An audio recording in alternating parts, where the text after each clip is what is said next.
ছাত্ৰ-ছাত্ৰীসকল আজি আমি এক্সাৰসাইজ 1.3 কৰিম ক্লাস 7 ৰ চেপ্টাৰ 1 ৰ এটো লাষ্ট এক্সাৰসাইজ হয় বলা আমি উত্তৰখিনি আৰম্ভ কৰো বা প্ৰশ্নখিনি চাই লওঁ কি আছে পিছত উত্তৰ আৰম্ভ কৰি আছো ফাইন্ড দা কোৱেশ্চন মানে হৰণফল নিৰ্ণয় কৰিব লাগে ফাৰ্স্টটো দি আছে 14 ডিভাইডেড বাই -5 কিন্তু ইয়াত হ'ব লাগিছিল 15 কিন্তু উপায় নাই আমাক দিছে 14 কৰিবলৈ নম্বৰ 1 ত আছে 14 ডিভাইডেড বাই -5 তোমালোকৰ ক্লাস 6 ত মই বুজাই আইছিলো প্ৰথমটো যেটো থাকে হৰণৰ হেতু কি বুলি কোৱা হয় নিউমেৰেটৰ আৰু পিছৰটো কি হয় ডিনোমিনেটৰ তেনেকে বুজি ৰাখিলে হল এতিয়া আমি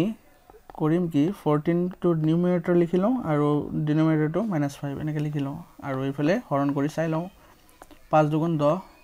4 নামি আহিলে এতিয়া এই পজিশন কিটা কেনেকে হ'ব এন্টি ক্লক ঘড়ীৰ বিপৰীত দিশত এনেকে হ'ব সাইড কিটা চেঞ্জ হৈ যাব 5 টো আহি যাব তলত 4 টো যাব ওপৰত আৰু 2 টো আহিব মাজত এটা মাইনাস দি দিবা হৈ গল এটো এক নম্বৰটো হৈ গল এতিয়া আমি কৰিম 2 নম্বৰটো কি কৈছে -60 ডিভাইডেড বাই 10 নিউমেৰেটৰটো লিখা -60 তলত 10 দি দিয়া 0 0 কেনসেল কৰি দিয়া কি পালা -6 এটা 3 নম্বৰটো কি কৈছে -54 divided by -6 এটা নিউমেৰেটৰটো -54 আৰু তলৰটো হ'ব -6 মাইনাস মাইনাস কেনসেল কৰা আৰু 6 9 যা 54 आंसर পালো 9 ঠিক আছে এটা নাম্বার 4 টো ইজি হয় 0 divided by -15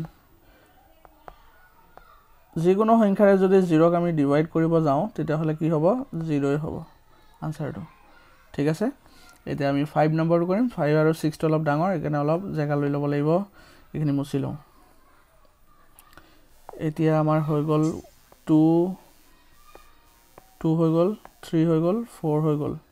5 আৰু 6 কৰিম এতিয়া 5 নম্বৰ -61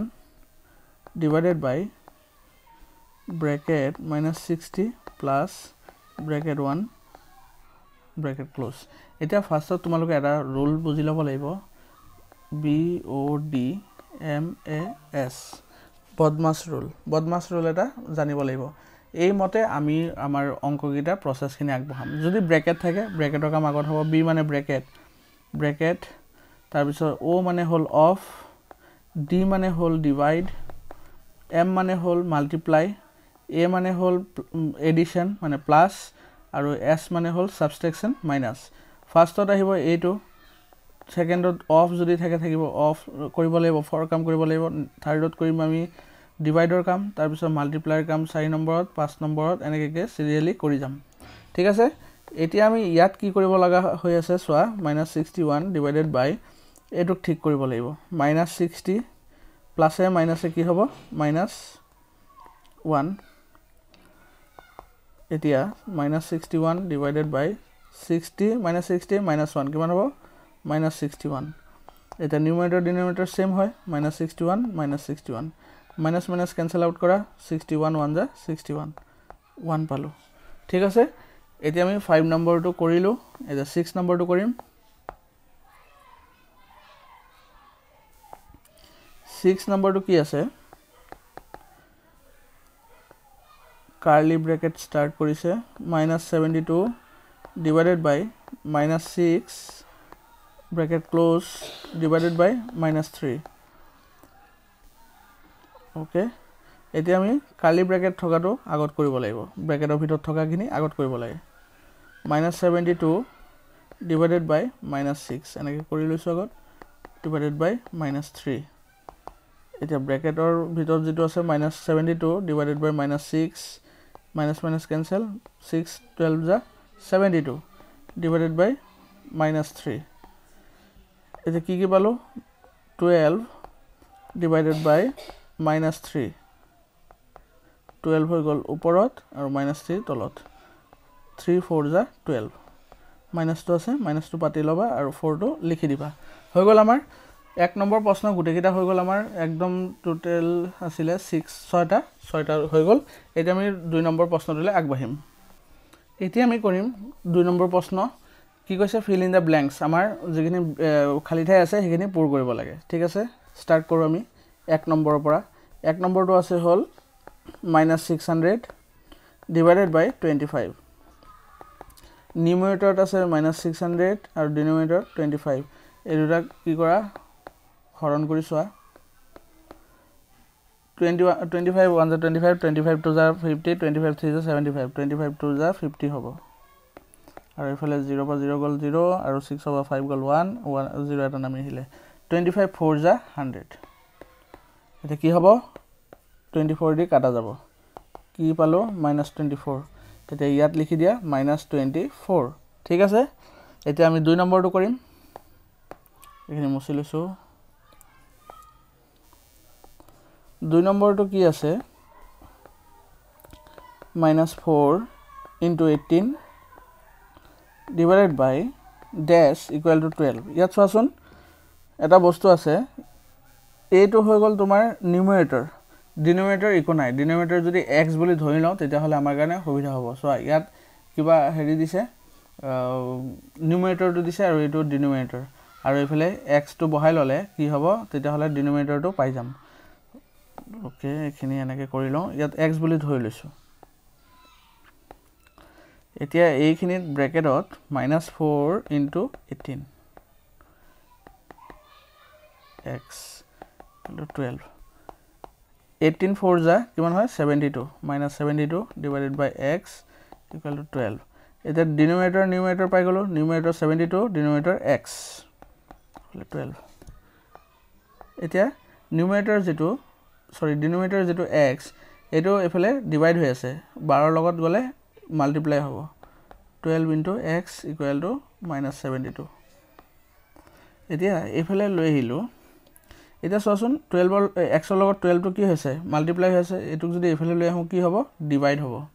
সো আমি x ৰ এফালে ৰাখি দিলো আৰু 72 তলত 12 লিখি দিলো 12 6 যা 72 therefore x equal to কিমান পালো -6 ঠিক আছে ইয়াত তোমালোকে -6 লিখিবা কোনো অসুবিধা নাই ধুনিয়াকৈ কৰি ললো এতিয়া আমি 3 নম্বৰটো কৰিম 3 নম্বৰতে কি কৈছে 3 নম্বৰত আকৌ এবাৰ নিউমাৰেটৰ নাই আগৰটো আছিল ডিনোমিনেটৰ নাই এটো নিউমাৰেটৰ নাই একো নাই নাথাকিলে আমি কি ধৰি লম বুলি কৈছো x ধৰি লম বুলি কৈছো এটা সো x divided by 5 - 6 কিমান হ'ব -1 হ'ব equal to -20 এটা x by -1 equal to -20 এটা x equal to -20 into -1 therefore 21 যা 20 আৰু মাইনাস কি হ'ব প্লাস 20 পালো आंसर ইয়াত তুমি 20 বহাই দিয়া ঠিক আছে নেক্সট হল কি 4 নাম্বাৰটো কৰিম এতিয়া 4 নাম্বাৰটো হল -123 divided by -1 ওকে এবাৰ নিউমাৰেটৰ আছে ডিনোমিনেটৰ আছে এখানে x নধৰো আমি -123 নিউমাৰেটৰ আৰু ডিনোমিনেটৰ -1 মাইনাস ক্যান্সেল আউট কৰি দিলো কিমান পালো 123 পালো 123 লিখি দিয়া ইয়াত ঠিক আছে এতিয়া আমি 3 নম্বৰ প্ৰশ্নটোলৈ আগবাঢ়িম এতিয়া আমি 3 নম্বৰ প্ৰশ্নটোলৈ আগবাঢ়িলো 3 নম্বৰত চোৱা আমি যেহেতু 2 নম্বৰটো কৰি আছিলো ফিল ইন দা ব্ল্যাঙ্কস তাত তেনেকুৱা ইয়াত a আছে তাত আমি x ধৰি লৈছিলো হয়নে সেম তেনেকুৱাই হয় একো চিন্তা কৰিব নালাগে এবাৰতে ওলাই যাব 1 নম্বৰত আছে a divided by -7 equal to 8 then find the value of কি কৈছে integer a এর ভ্যালু লাগে মানে a ৰ ভ্যালু এৰ ভ্যালুটো লাগে এৰ ভ্যালুটো সো একেবাৰে ওলাই লম a টো কি হয় নিউমাৰেটৰ হয় নিউমাৰেটৰ মানে ওপৰত থাকিব -7 equal to 8 এতিয়া 7 টো এফালে কি হৈছে ডিভাইড হৈ আছে এফালে গলে কি হ'ব এটো সাইড যদি চেঞ্জ কৰো কি হ'ব 8 ৰ লগত গৈ পেলা ইনটু হ'ব a equal to 8 into -7 therefore a equal to কিমান হ'ব 8 7 যা 56 মাইনাস এ প্লাস এ মাইনাস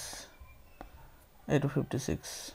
কিবা নুবুজা থাকিলে কমেন্ট কৰি নিশ্চয় জনাবা মই সমাধান কৰিবলৈ চেষ্টা কৰিম এতিয়া নেক্সট 2 নম্বৰটো কি আছে 125 divided by b equal to -5 এটো এনেকৈ কৰি লোৱা এটো নিউমাৰেটৰটো বহাই লোৱা 125 by b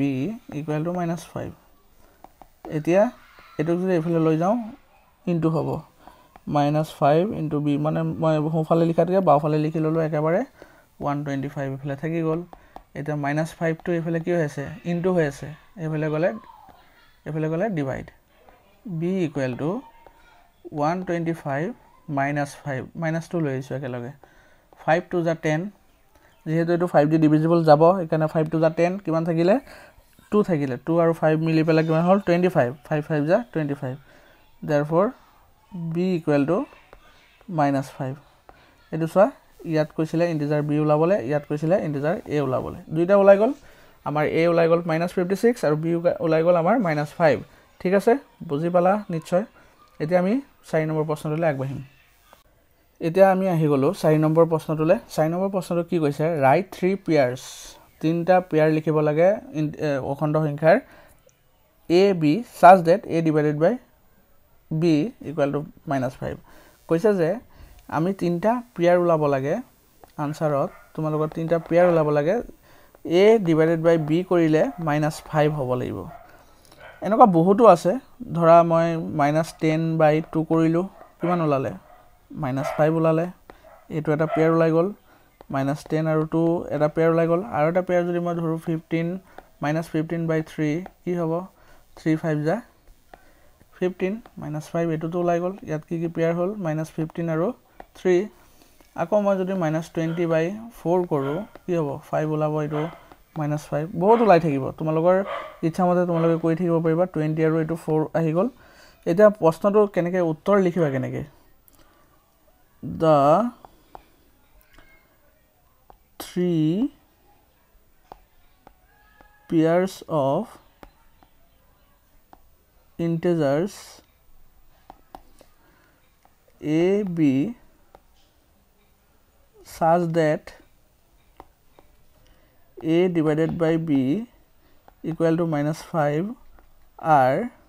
এই তিনিটা লিখি দিয়া হৈ গল আনসাৰ খতম -10, -2 তাৰপিছত -15, -3 and -24 এইটো আনসাৰ আমাৰ 4 নম্বৰ লৈকে আজি ভিডিওটো কৰিলো ভিডিওটো আজি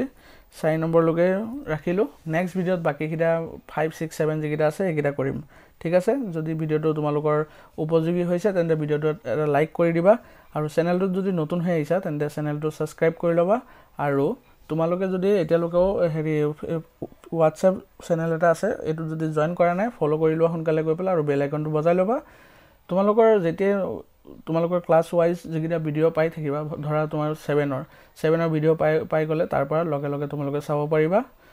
ঠিক আছে অতি সহজে পাই যাব পাৰিবা ধন্যবাদ